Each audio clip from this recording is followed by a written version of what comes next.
Welcome, and thank you for joining for another whiskey review. Today, not only am I taking the show on the road to Indianapolis, Indiana, to my friend Cory's house, but we have an extremely rare 36-year-old Teaninich. Am I saying that right? Teaninich. 36-year-old single cask, only 93 bottles ever made, 48.7% ABV. Look at this. Beaut.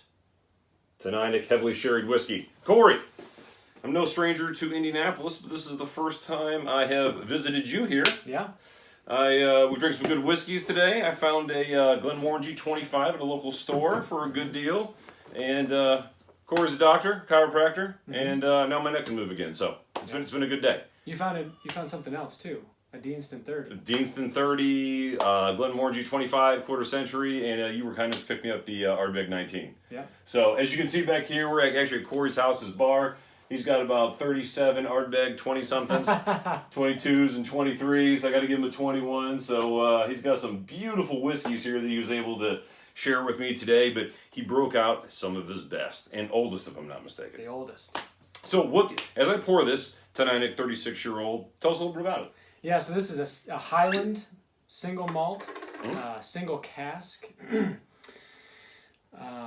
93 bottles ever out of this this cask here. Our local liquor store Dennis manager, his name's Dennis, went to Scotland and was able to take some tours, and he came across this bottle, and as soon as he opened it and smelled it, he realized that he needs to bring it back to Carmel, Indiana.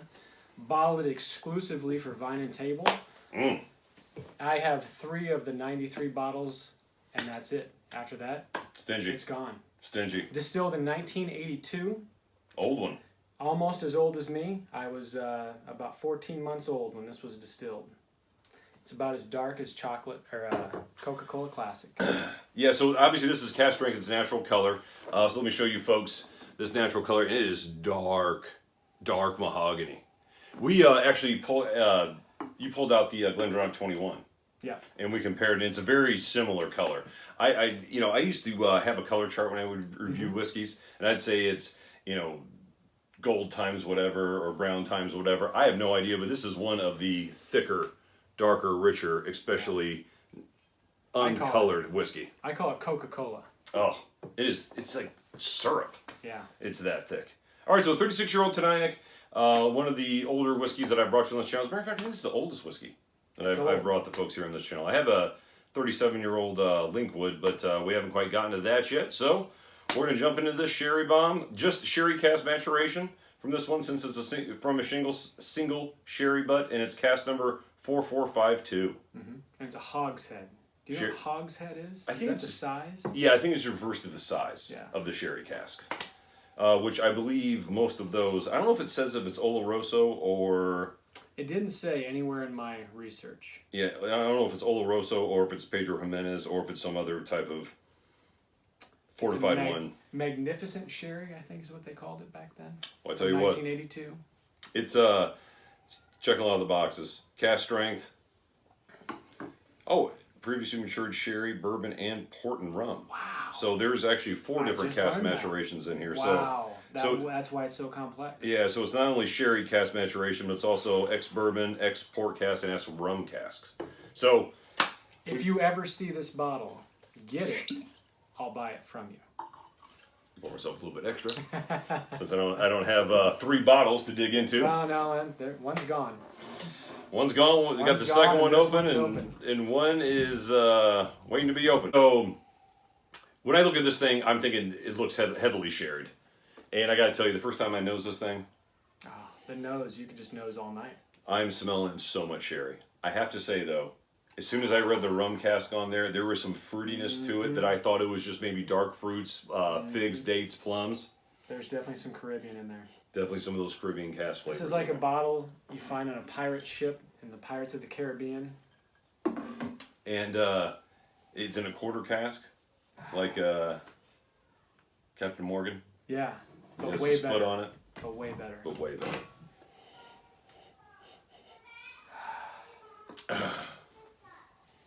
So as far as individual fruits, obviously I'm getting... Sorry. That's right. Is as far as individual fruits, I'm getting raisins, sugary plums, dates, figs. I get a little bit of like candied oranges, like those oranges you get, not like a fresh citrus orange, but like a chewy candy orange. Like like some you get around Christmas time or Thanksgiving time. Something like when you're a kid, you eat those orange candies. Mm-hmm. It is kind of a sugary marmalade. Yes. Stewed fruits, I think, is what they called it. Yeah, but I tell you what, man, I like you. I try a lot of whiskeys. This is really something different. Before we tried this, just to give you folks a little bit of a background, I shared with him his first Highland Park 25, 48.1% ABV. So it's not the current version; it's the old one. And the sherry richness in that was just, to me, magnificent until I tried this, and then the sherry richness with this particular one blew the Highland Park 25 away. Yeah. In that one regard. Right. One regard. The first thing I said when he brought the Highland Park 25 was, the Highland Park reminds me of this. Yes, it is that very sweet, sugary sherry note. But there's so much going on, and it makes sense now with the sherry, bourbon, port, and rum. You've got them all. Yeah. So, at first, like when I was first noticing this, I got the sherry, I got a lot of the dark fruits, but I didn't want to go to tropical fruits. Mm-hmm. Because, and I don't think it's quite tropical, but I do think there's like mango. Mm-hmm. Like a zesty orange, maybe. And it's changed. I'm telling you. We tasted our first taste earlier about an hour and a half ago, 2 hours, and just that much air oxidizing that old whiskey has opened it up and it's changed it. You need a lot of whiskeys to open up. The older a whiskey gets, in my opinion, especially one that's cask strength, it needs some time to open up. Yes. Because this is my third drink of this tonight. So I've gotten a little bit used to it. You know it very well. But I got to tell you, this is Macallan cask strength 10-year-old as far as the level of sherry pungency. But then it just has a refinement to it that's just liquid gold. This isn't like anything you'll find. No, it's absolutely excellent. I'm going to take my first sip. Yeah.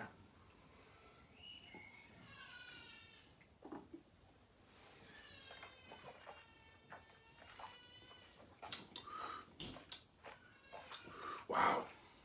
Dark Morello cherry. Covered in chocolate. Milk chocolate, dark chocolate, maybe a little bit of white chocolate. We have a fondue place in Columbus. And they have a dessert where they have melted chocolate. It's called the yin yang. And it's half white chocolate and half milk chocolate.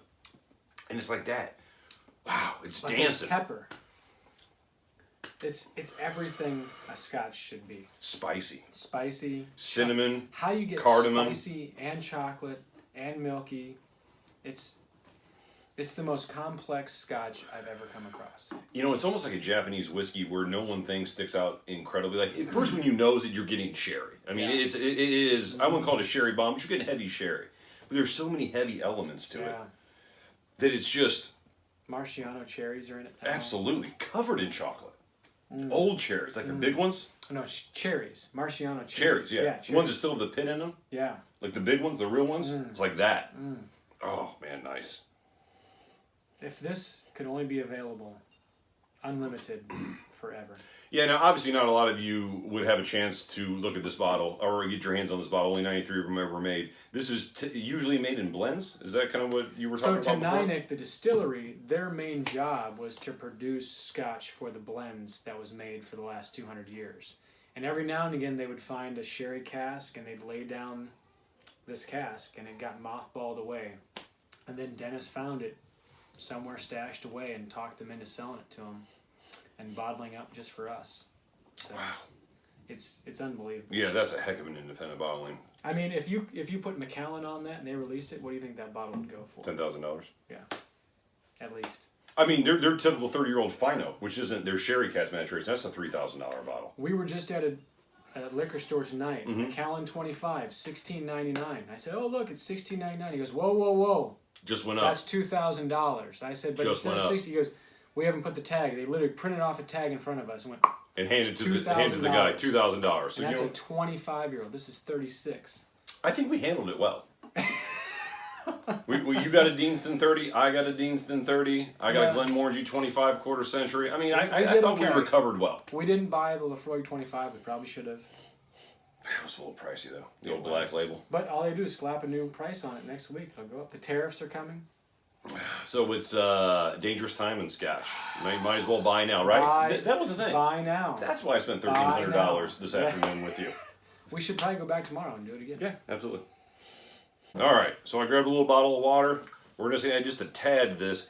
Here's been my experience. If it's an old whiskey, just a couple drops because you don't want it to unravel. Yeah, it's just to open it up. So someone explained to me, if you've ever been walking outside on a nice spring day and it just starts to rain and those first few drops of rain hit the sidewalk and you get that smell of spring sidewalk, it's because the water hits the sidewalk and causes a change and you get that aroma. That's all you want to do with Scotch. You're not trying to really change the percentage.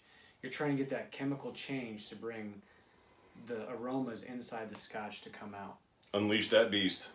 Unleash I've never tried this with water. I've never put a drop Really? of water in this. No. Oh man, sure. Because I'm like, it was so good, why would I change it? Sure, you're right. That was dumb. I should have done this. But I tell you what, whenever I do a whiskey review, I do it both ways just to see the difference. No, you should. And you're absolutely right. Speaking of the review though, these are some incredibly fun glasses.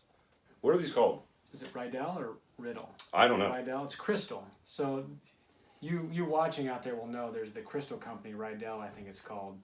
And these are obviously very long stem. And the cool thing is you can spin it in your fingers and put it to your nose. You know, I like holding it way down here on my hand and get because Yeah, I'm used to a Glencairn. Well. Right. You know what I mean? So I have to have my hand right up here. But that stem is just thin enough that causes the aromas to come out from spinning it. Beautiful, lovely glass. Beautiful glass. It's probably my favorite glass to sniff from, because you don't have to turn it. Sometimes that causes it to come out. You just sit there and spin. There's not as much manual labor as there is with a Glencairn. It just feels like, I don't know, maybe it feels more pompous. Kind of like drinking tea with your pinky up. People make fun of me for that sometimes in their videos. Because I hold the Glencairn like this, because I feel like it's a counterweight, you know what I mean? But people are like, why do you hold the glass like that? I'm like, I don't know, it's the way I hold the glass. I tell my wife, we're not drinking peasant scotch anymore. No, we're not.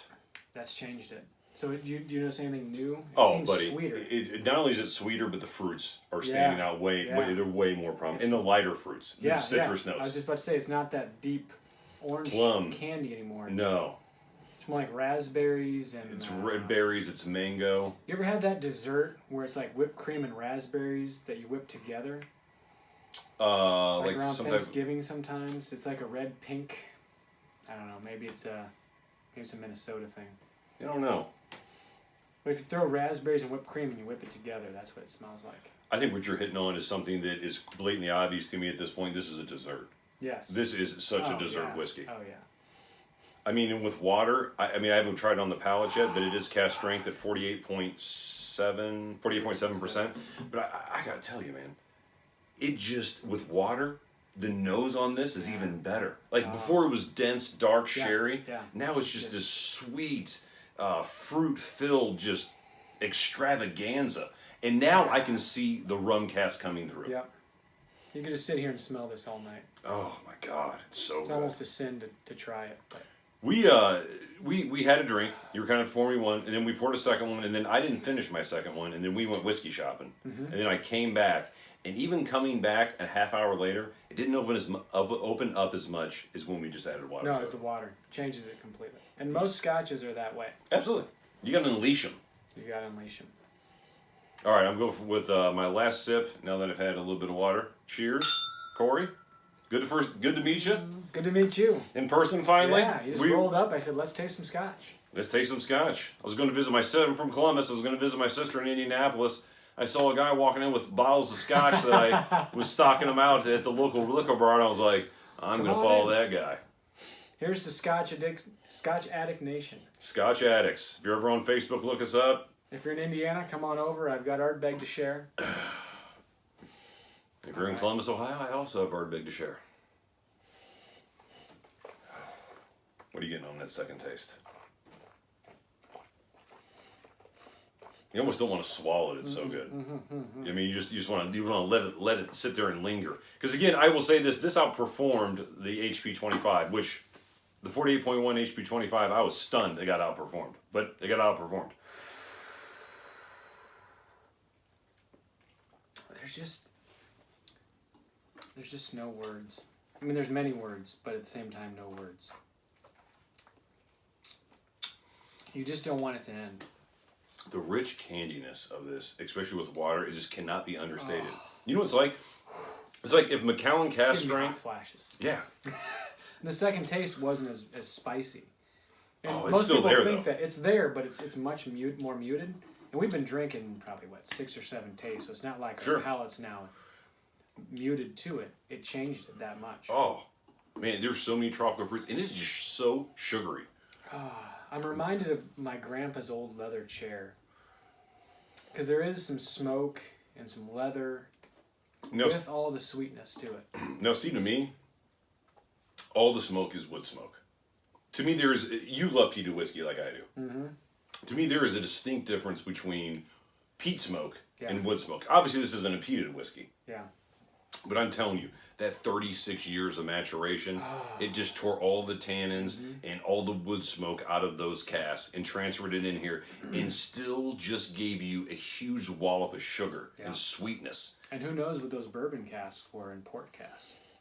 Port, I don't get a lot of the port cask influence in this on the taste and the nose. I can see the rum cask. I can see the ex-sherry. I think the port's giving it the thickness, though. The viscosity? Yeah. Maybe. You've had this mouth filling, like the Benriach tawny port finish. You don't taste the port, you feel the port. Yeah, in the viscosity and the thickness of the spirit itself. And it is thick, but I didn't know if you're getting that from 36 years, if you're getting it from cask strength, you're getting the fact that it was, had sherry cask maturation as opposed to the port cask maturation. I mean, just. But then that 36 years takes all those things, laying in a cask, and just lets it blend together, come to its own unique, individual balance. 1 of 93, best I've ever had. I don't know about you if you want it. This is up there with one of the best sherry whiskeys I've ever had. I mean, there's no doubt about it. And I didn't know a lot about it before you turned me on to this particular whiskey, but it is the absolute definition of a dessert whiskey. Like, I want to have like pumpkin pie with like whipped cream on it. I just want to keep drinking this. And ice. But yeah, I get what you're saying. You're right. He has a better idea. We'll just keep drinking. I want 5 or 6 cases of this, and this is all I drink the rest of my life. Yeah, it's fantastic. All right, so normally on a whiskey review channel, I'll give a whiskey score of a 1 to 100. So here's kind of what I pigeonholed myself into. The normal Highland Park 25, I gave my highest whiskey score of a 95. This is a better whiskey than that. This is a better whiskey than the 48.1 Highland Park. I just got a cask strength Highland Park, a 2004 edition, so I haven't compared that to this. But as far as a sherried whiskey, don't give it a grade yet. You got another taste. Buddy, I've had many tastes. I know, but it just gets better. Because this is the 3rd one in a row in like the last 10 minutes. Don't let a single drop go to waste. Look at the legs on the side of the glass. That is so viscous. All right, so I am going to say, of my 160 some reviews, this is one of the top whiskeys I've ever had. It's a 95.5 out of 100. Nice. I'm not going that strong with it. It is arguably, I want to say it's the best sherry whiskey I've ever had. I do. I think you're going there. I do. I want to say, even though this has some other cask maturation, this feels like a sherry bomb. This feels like a Glendronach 18, a Macallan 18 just died and went to heaven. And got rewarded for all the good things it did. All the complexity. 1982. I was going to say, it's not older than you, but it's older than me. Thanks for that. Oh, no, it is older than me. I'm older than it. I'm sorry. It's 14 months, that's right. Yeah, but I'm older than it. Appreciate you. Appreciate you letting everyone know that. I think my initial score when I first drank this was 96. I said 95.5. Since then, because I drank an entire bottle, it's gone to 99. As you drink this down, it gets better. I bet. You've probably seen that in some of the older bottles you've seen. Yes. And it just gets better and better and better. I've got a friend who owns a liquor store, and he's traveled the world. He's tasted all kinds of things. I got him a bottle of this. He is an extremely hard grader. He gave it a 96. And I'm pretty sure that's the highest score he's ever given. And there's like a drying fortified wine. I think that's the port. Dryness. I think it's the port too. The port. I don't know if you talked me into it or if that really is the thing, but now I'm feeling it. But again, as you know, I brought you many sherry cask whiskeys, guys on this channel, guys and ladies on this channel. This is the best sherry cask whiskey I've ever brought you. Again, think a rich Macallan cask strength, just 36 years old, but still cask strength, and still has the most sugary dessert, whipped icing, topping finish on it ever. I'm at 95 out of 100. You haven't had a better whiskey in your life. I definitely haven't had a better sherried whiskey in my life. Corey, appreciate you sharing this bottle with me, man. You're welcome, brother. Thank you. You welcomed me in your home, brought out your best whiskeys. God. Chicken tacos are waiting. Chicken tacos are waiting afterwards. We're going to do one more quick review before we get out of here. Yeah, but stay tuned. Yeah, but I want to thank you once again for joining for another one of Mike's whiskey reviews. And love to see you in the comments section. Until next time, happy drinking.